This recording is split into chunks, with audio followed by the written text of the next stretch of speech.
Okay, so we're on 6.6 inverse of matrices. And the goal here is to understand matrix inverses and identify matrices.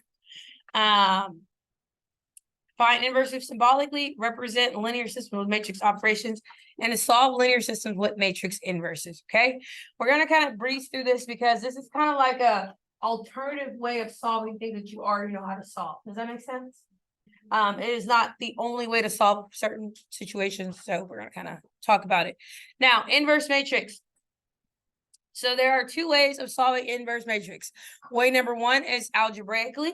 And when you're solving it algebraically, you have to find what's called your determinant. And we typically only do inverses of 2x2s by hand. Anything else, we do not do that. So when you're finding your determinant, you then are going to multiply every element of the matrix by the determinant. But if you look right here, it's not just quick multiplication. There's rules that you follow when you're finding the inverse. To find the inverse, not only are you multiplying by the reciprocal of your determinant, you are also switching your elements around. So your diagonal elements from left to right, top to bottom, they switch positions, and then the other ones switch signs. And so it's not like necessarily the easiest thing to do with all the extra things you have to think about. So the first thing you're going to do is to find your determinant. Your determinant, it's found by cross multiplying and subtracting. So for example, to find my determinant of this one, I'm going to multiply what's 3 times 8 minus 4 times 1 is 4 times 1 is 4 times 1 is 4. Sorry. And 24 minus 4 is 20. So that's your determinant. Okay, so this is my determinant of this matrix. Once you have your determinant, that's going to be your scale factor, but it's the reciprocal that is your scale factor. So since it's 20, the reciprocal of 20 is 1 over 20.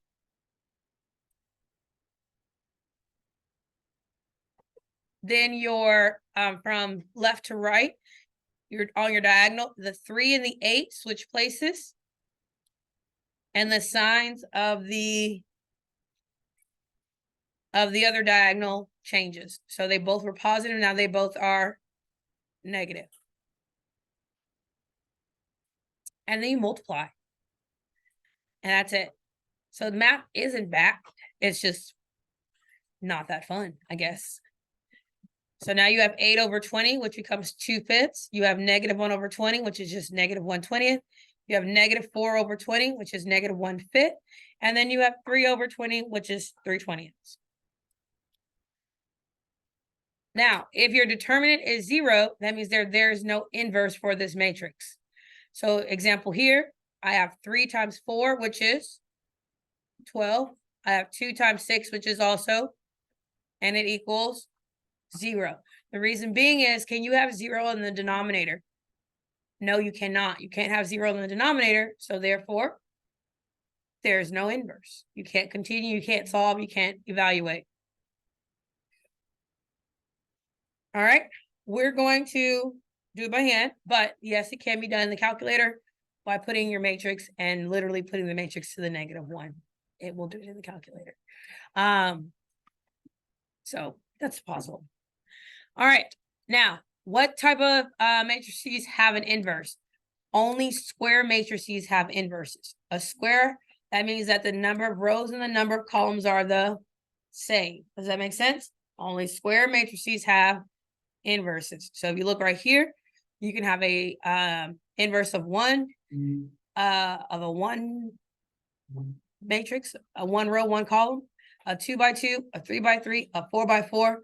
But that is how those are the only type of matrices that have inverses, are your square matrices. Okay? Got it? All right. Now, determine if something is inverse. To determine if 2 matrices are inverses of each other, you multiply them together. And you have to not only just multiply 1, but you have to multiply A times B and B times A. And if they equal a matrix. If they come down to be ones and zeros only, then they are inverses of each other. If they do not, then they're not inverses of each other. So I'm going to quickly show it for you. I didn't want to write out. So notice here, when I do A times B, I end up with real quick review of how to multiply. Ready? So yesterday we talked about multiply. It's your row times the column, right? And then row times the column. That's your second. And then row, column, row, column. So I have 3 times 1 plus -2 times 1. That is one element. Do we remember that from yesterday? So that's what happened here. I have 3 times 1. And it's going to be minus because it was a -2. Minus 2 times 1. That's one element, my second element. And when I end up multiplying, cleaning it up, notice how it becomes ones and zeros. Okay, so that is a good sign that A times B are inverses of each other. You also have to flip it and do it the other way. So now I have to multiply B times A. And if also it comes down to being ones and zeros, then I now know that B is the inverse of A. Does that make sense? Okay, I am not going to have you do this with 3x3s. I would not ask you to do it algebra, just because I feel like this is a condensed class, and it does become a lot of work to find the determinant, to multiply and all that stuff. So I'm going to show you. So begin by forming 3x6 augmented matrix with a 3x3 identity. So you're trying to figure out what's happening here. The first thing you're going to do is, I thought I wrote it out. I thought I put the thing that worked all the way out. You would have to find your determinant by doing it in parts. So your determinant comes by, I would block out the first row, the first column, and then find the determinant here. Block out the first row, second column, find its determinant. First row, third column, find a determinant. Again, am I going to make you do 3x3s? No. So we're going to stress about it. All right, but we will do a 2x2. So first thing first is to find your determinant. So first we're going to find our determinant. That's a T, not an F. I'm going to cross multiply and subtract. So cross multiplying, that's 4 times -2 minus, cross multiply, -3 times 3. That equals -8 plus 9. So my determinant is what? 1.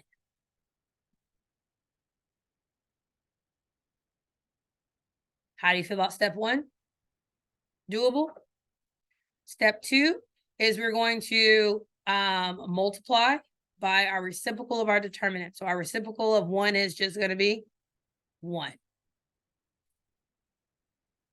Okay?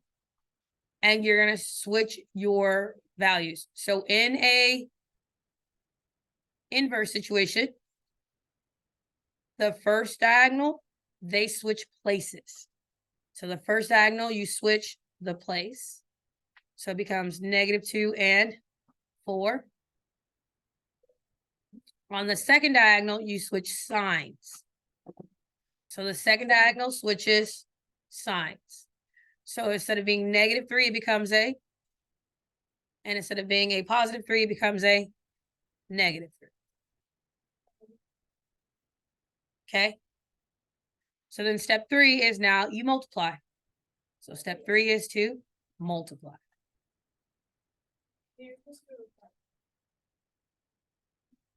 Okay. So 1 times anything is going to be itself.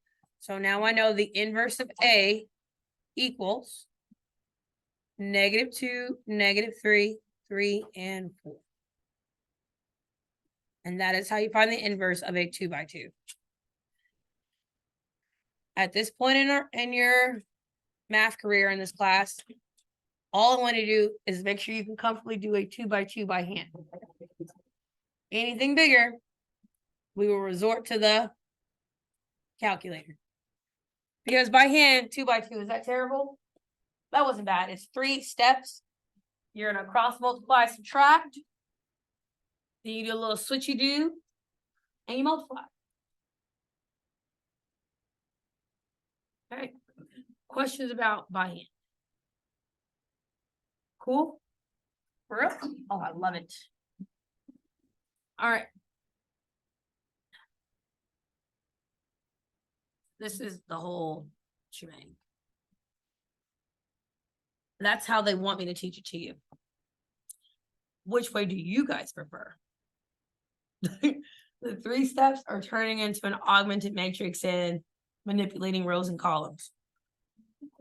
The 3 steps, okay? So there are some things that we're just gonna say, Miss Jones, we're gonna do it your way. Does that make sense? All right. Okay, now we're gonna practice putting a 3x3, a big one, into the calculator because I'm gonna show you the steps. When it says to do it 3x6 augmented, you would set it up, and your goal is to turn your left side into your right side, to end up looking like that. So you would go through and you'd have to do your row manipulation. So multiplying by negative, adding 2 rows together and going through the whole thing and then coming to the conclusion, right? We're gonna just go ahead and practice putting it in the calculator. But I do ask you to do a 2x2 by hand because it wasn't that bad. So I'm gonna turn on Sylvie and we're gonna reset second plus 712. I'm gonna go to my matrix window by pressing second, x to the -1. Go over to edit, and I'm putting in a 3, hold on.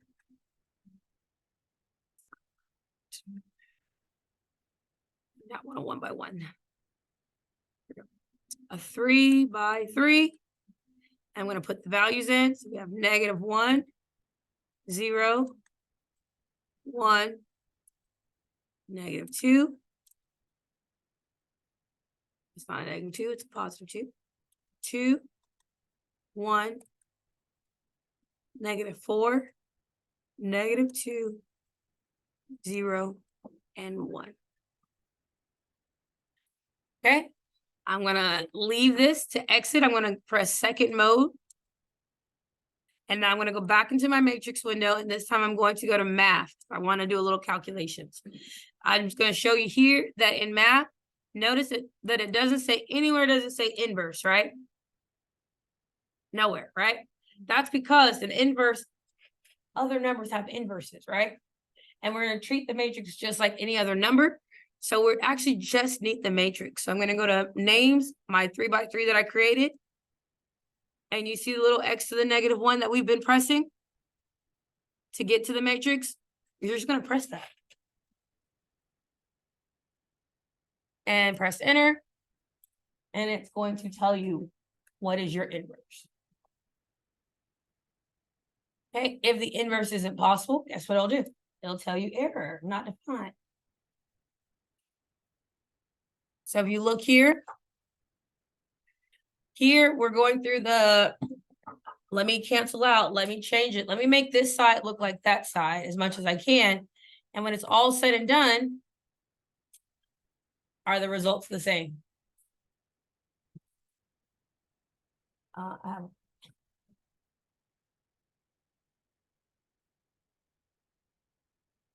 Okay. Zoom tight in advance.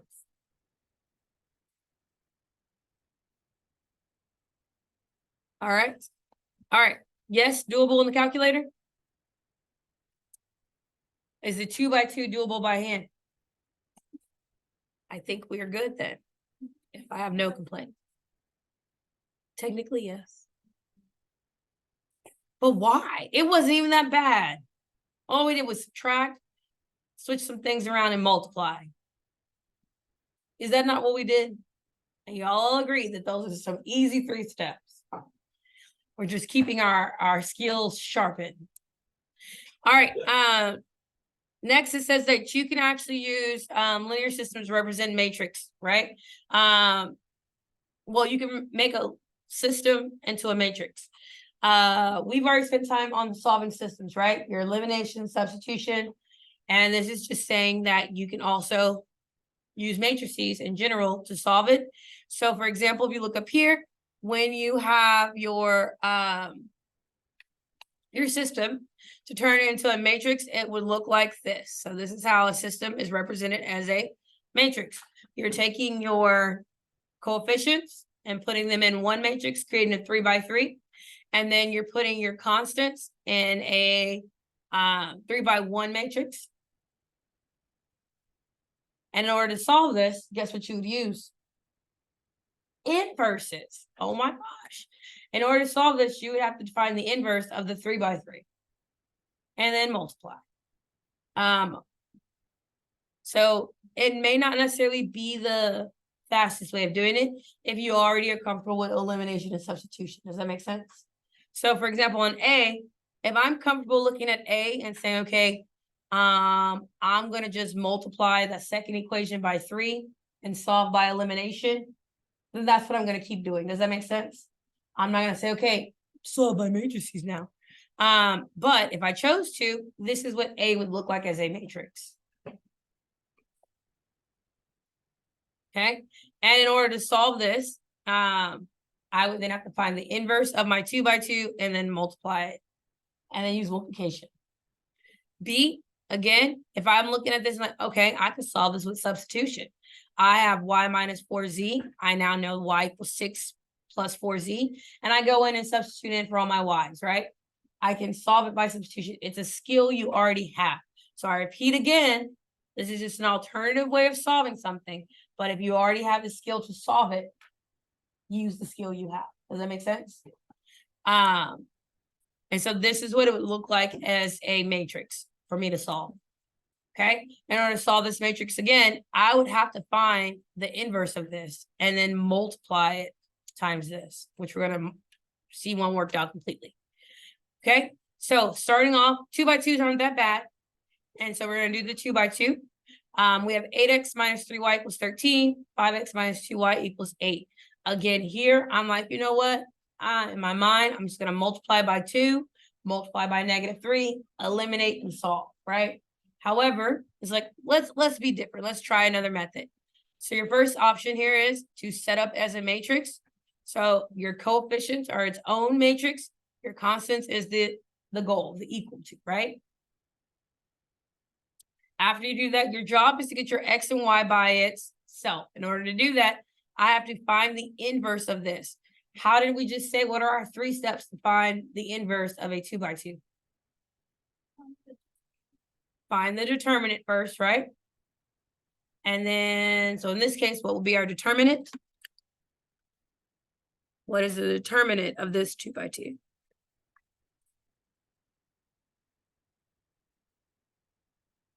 Eight times -2 is -16. 5 times -13, -3, -15, -16 plus 15 is -1. So my determinant is -1, right? So after I find the determinant, I then would go through, multiply, and find that this would be my inverse. So this is my inverse matrix. If y'all want me to finish it out with the determinant, so to find your inverse of this matrix, I'm going to have -1 times, and remember your first diagonal, they do what? They switch places. The second diagonal does what? Switch the signs. So now my answer is -1 times -2 is 2. -1 times 3 is -1 times -5 is 5. And -1 times 8 is -8. So that is my inverse matrix. This is the inverse of my 2 by 2.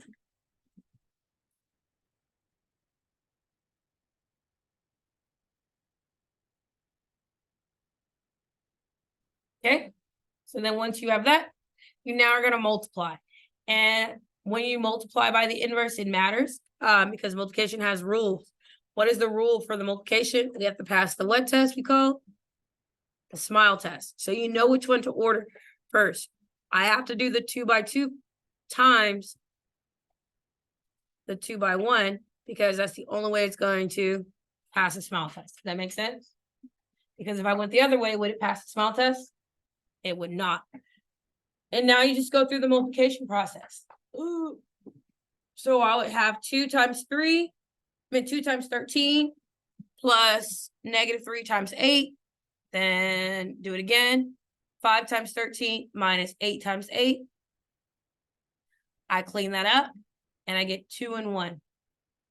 So what this conclusion is that my x equals 2 and my y equals 1.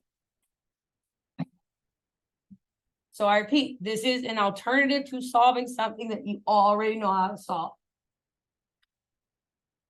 It's not a bad alternative. It's not terrible.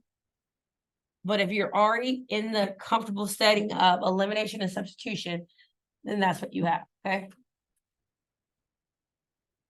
How do we feel about the matrix solving? Terrible? Okay, again, not that bad. Now, this is where it gets weird. We're not going to do the full calculator. We're not going to do the full one. We would use the calculator to find our inverse. And then it's a lot of multiplying. But I'm going to show you the steps. So the first thing is to create your matrices. You have your 3 by 3, and then you'll have your 3 by 1. Once you create your matrices, you have to find the inverse of the 3 by 3. Do we want to find the inverse by hand? So the inverse of our 3 by 3, it says find it by hand or using a graphing calculator. And what we're going to do it in the graphing calculator. Okay. So the graphing calculator is going to tell us our 3 by 3.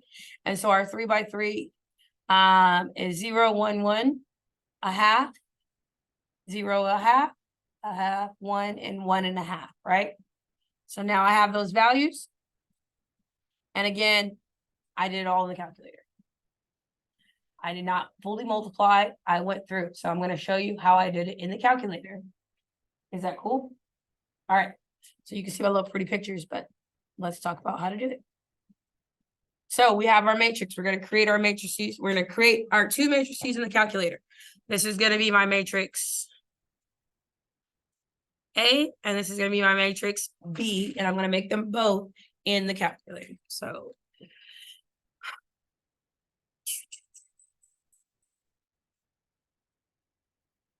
turning it on, I'm going to just reset second plus 712. So Sylvia is fresh and ready to go. I'm going to go to second matrix. Going to go over to edit, and matrix A is going to be my 3 by 3. So I'm going to go create my 3 by 3, put in the values 1, 1, -1, 2, -1, -1, -1, 1, 1. Okay, I think I have it all in. 1, 1, 1, -1, 2, -1, -1, -1, 1, 1, 1. So I've now created my matrix A. I'm now going to close it out, and I got to create my matrix B. So I'm going to go back to edit, and this time I'm creating matrix B. Matrix B is going to be a 3 by 1. So I'm going to click enter, and I'm making a 3 by 1, 0, 2, and 4.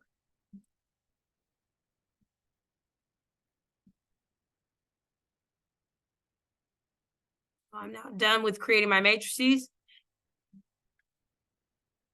So now I want the calculator to solve. In order to solve for the system, you're taking the inverse of A and multiplying it times B. So I have to find the inverse of A and times it by matrix B. And so in the calculator, I'm going to literally make sure it's set up in this format. To do that, I'm going to press second matrix. I'm going to get my matrix A. I'm going to put it to find its inverse. And I'm going to go back to the matrix window, and I'm going to get matrix B, pressing 2. So I'm telling the calculator, I want you to multiply the inverse of matrix A times matrix B. Hit enter. And it says, cool, done.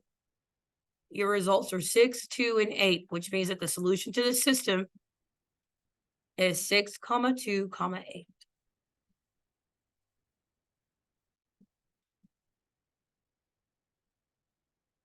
Questions, comments, concerns? So if you have a 3-variable system and you don't want to do row echelon form, well, you have to do backward substitution, or you don't want to do elimination or substitution, this is your alternative.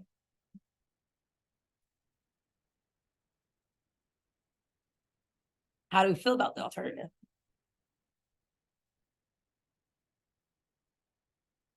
Good, bad,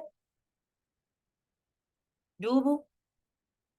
Aren't, well, that is it, 6.6. If y'all don't have any questions, comments, or concerns.